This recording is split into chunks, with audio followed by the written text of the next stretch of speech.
प्रिय IAS PCS aspirants, मैं doctor आनंद प्रदीक्षित आपके अपने सिवाग आईएएस चैनल से आपके सामने मुखातिब हूँ, उपस्थित हूँ।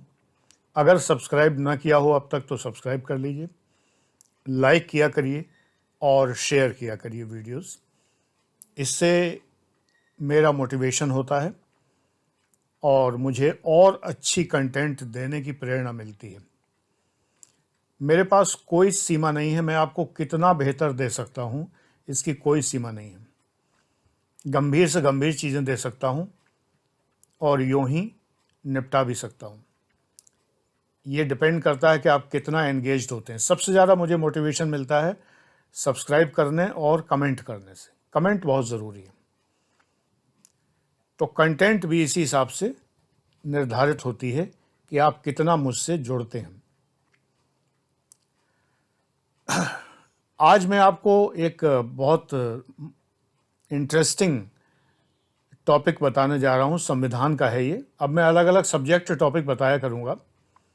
प्रतिदिन कोई ना कोई टॉपिक लूँगा, सब्जेक्ट लूँगा, उसका एक इंटरेस्टिंग टॉपिक आपको बताऊँगा।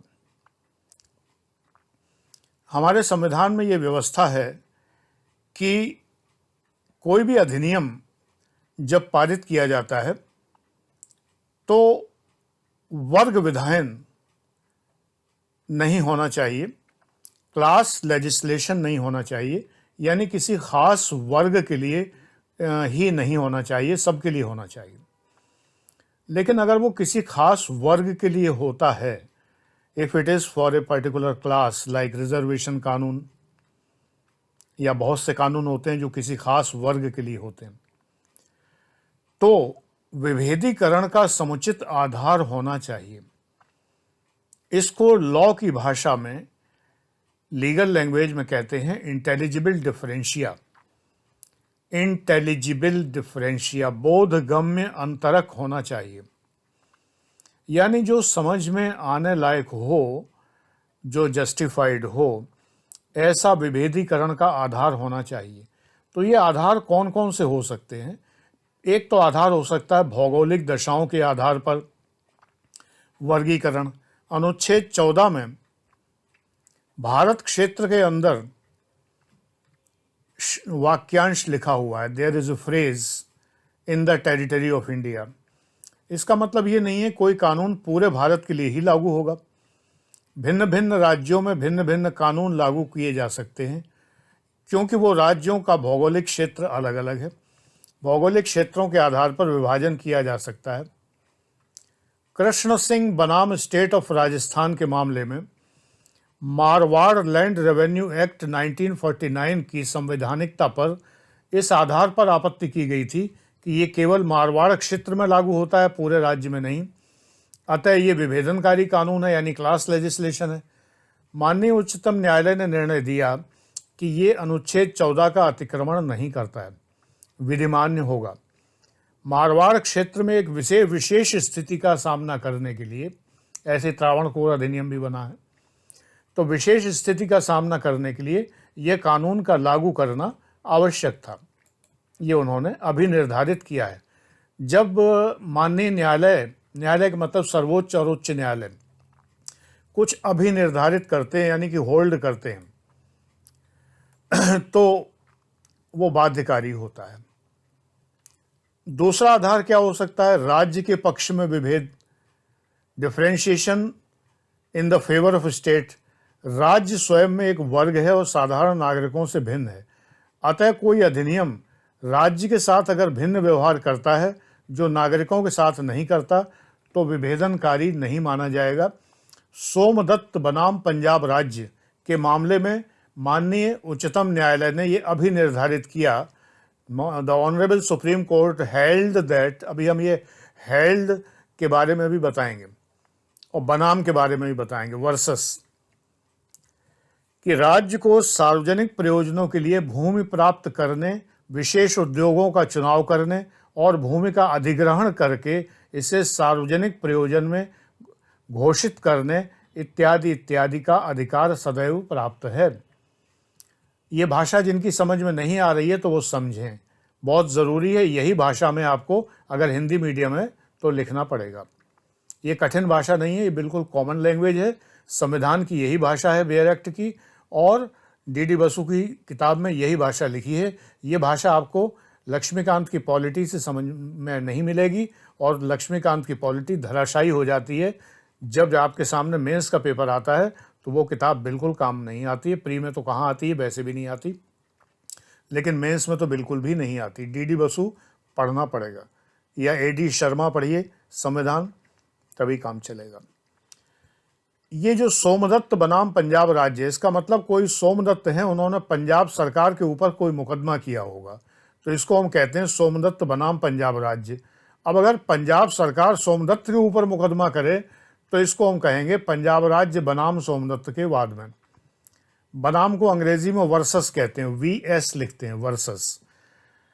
माननीय न्यायालय जो हैं जब कोई मुकदमे का फैसला देते हैं तो एक तो होती है बॉडी फैसले की, पूरी फैसले का एक शरीर होता है, उसमें जो लिखा है वो बाध्यकारी नहीं होता है। फिर एक एडवाइजरी होती है, यानी कि उसमें माननीय न्यायालय को ये एडवाइस देते हैं, वो भी बाध्यकारी नहीं है, माने तो ठीक ना माने तो ठीक। लेकिन जो हेल्ड होता है, जिस समय न्यायालय लिखते हैं कि ये अभी निर्धारित करते हैं, normally high court supreme court के फैसले अंग्रेजी में होते हैं, तो वी होल्ड दैट। तो जब होल्ड के बाद जितना लिख दिया वो कंपलसरी है, कानून के बराबर है। अगर नहीं माना गया तो माननीय न्यायालय की अवमानना होती है, कंटेम्प्ट होती है, और उसके लिए सज़ा का प्रावधान है। तो दो तरह से भेद आपने बताया, एक तो ज्योग्राफिकल बेसिस पर, दूसरा in the favour of state भेद हो सकता है। तीसरा जो है टैक्सिंग लॉज, टैक्स के नियम अलग अलग हो सकते हैं। किसी मामले में कोई तरह के टैक्स लॉज हैं, किसी मामले में कोई तरह के टैक्स हैं। राज्य को उन व्यक्तियों और वस्तुओं में चुनाव करने में जिन पर वो कर लगाएगी विभेदीकरण का अधिकार है, यानी the state can differentiate among the persons and goods on which the state is going to tax. बहुत सीधी सी बात है। मैं सारी बातें हिंदी अंग्रेजी में पढ़ाता हूँ, मेरे सारे क्लासेस ऐसे हैं कि ना इंग्लिश मीडियम वाले को प्रॉब्लम है ना हिंदी मीडियम वाले को प्रॉब्लम है। क्लासेस की जानकारी व्हाट्सएप नंबर पर करिए, आप पढ़ेंगे तो आप दंग रह जाएंगे कि ऐसा भी पढ़ाया जा सकता है। अंतर इतना है कि बाकी कोचिंग में जो लोग पढ़ाते हैं वो कभी पास नहीं हुए। मैं 4 बार PCS में सेलेक्टेड हूँ। IAS की मेरी उम्र निकल चुकी थी, नहीं तो उसमें भी बैठता, ईश्वर करता तो सफल हो ही जाता। जब 4 बार PCS में सफल हो सकता हूँ, लेकिन कोई बात नहीं, PCS अधिकारी हुआ, असिस्टेंट कमिश्नर हुआ, फिर प्रमोट होकर IAS के रैंक पर पहुंचकर रिटायरमेंट ले लिया मैंने, और 22 साल से मैं कोचिंग में पढ़ा रहा हूँ, और सैकड़ों सिलेक्शन है मेरे बच्चों के। आगे चलते हैं। तो अनुच्छेद 14 कर विधान के साथ साथ चलता है। विधानमंडल न केवल कराधान की वस्तुओं में, कराधान की रीति में और कराधान के आधार में, कराधान यानी टैक्सेशन की गुड्स में, टैक्सेशन के बेस में और द वे ऑफ टैक्सेशन में विभेदीकरण कर सकता है, डिफरेंशिएट कर सकता है, इसमें कोई रोक टोक नहीं है। ईस्ट इंडिया टोबैको कंपनी बनाम आंध्र प्रदेश के मामले में इस तरह का माननीय सर्वोच्च न्यायालय ने निर्णय दिया था, जिसमें ये कहा था कि अलग अलग वस्तुओं पर अलग अलग प्रकार से कराधान किया जा सकता है। वेंकटेश्वर थिएटर बनाम आंध्र प्रदेश के मामले में आंध्र प्रदेश सरकार और वेंकटेश्वर थिएटर के बीच का ये केस था, जिसमें केस पूरा लंबा है, उसको मैं नहीं बता रहा, ना ज़रूरी है आपके लिए जानना। सिनेमा घरों को अलग अलग श्रेणियों में बांटा गया था, जैसे एयर कंडीशनड, एयर कूल्ड, साधारण या अर्धस्थायी, अस्थायी सिनेमा घर, उन पर टैक्सेशन अलग अलग था। तो चुनौती दी गई थी कि ऐसा नहीं होना चाहिए। तो माननीय सर्वोच्च न्यायालय ने कहा कि बिल्कुल हो सकता है, विभेदीकरण किया जा सकता है। तो विभेदीकरण के ये कुछ आधार मैं बता रहा हूँ, ये आधार जायज़ हैं, वैध हैं, इन आधारों पर विभेदीकरण किया जा सकता है। Differentiation can be done.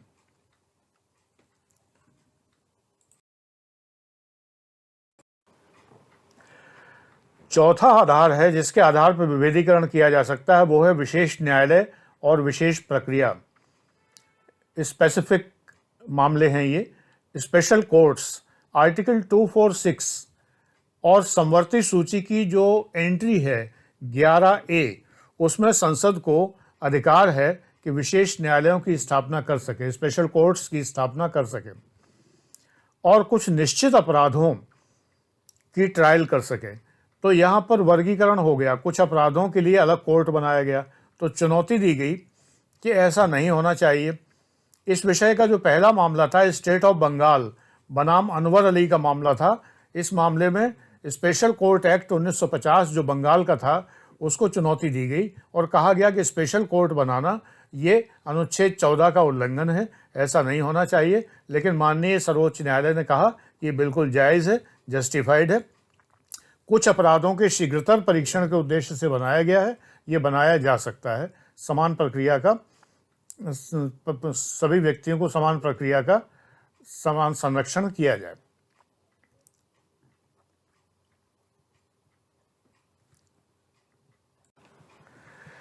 किंतु किंतु किंतु किंतु इसमें विशेष प्रक्रिया का अनुसरण नहीं किया जा सकता जो कि किया जा रहा था।